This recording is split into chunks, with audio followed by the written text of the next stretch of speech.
Aksi menegangkan tentara Ukraina yang sudah menyingkirkan ranjau darat milik Rusia viral di media sosial. Mereka melewati ranjau-ranjau yang tersebar di jalanan dengan mobil biasa. Tanpa rasa takut, tentara Ukraina kemudian turun dan menyingkirkan ranjau tersebut menggunakan kakinya. Dalam video, tentara Ukraina tampak berusaha memindahkan ranjau-ranjau yang ada di jalanan. Hal itu dilakukan agar mobil-mobil yang berada di jalan tersebut bisa lewat.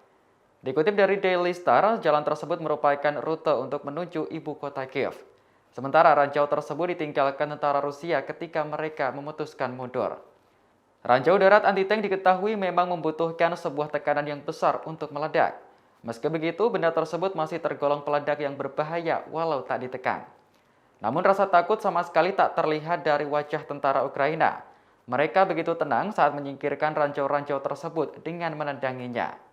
Menurut Lembaga Hak Asasi Manusia, pasukan Rusia menempatkan ranjau darat POM 3 yang dilarang oleh perjanjian internasional. Atas kejadian ini, Direktur Lembaga HAM Steve Gus mengecam tindakan Rusia.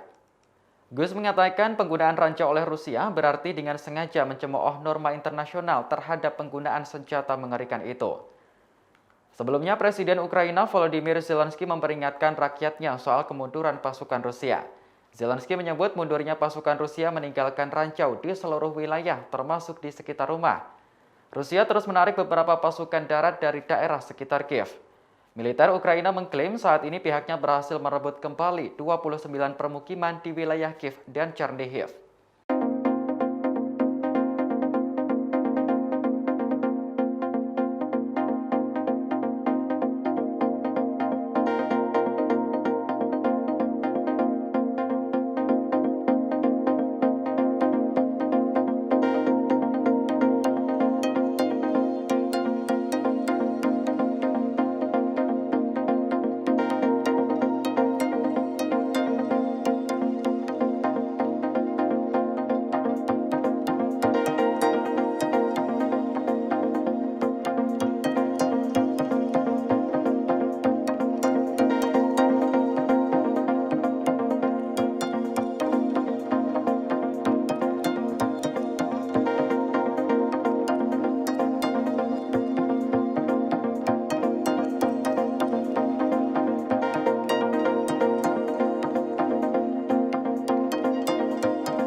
Terima kasih sudah nonton. Jangan lupa like, subscribe, dan share ya.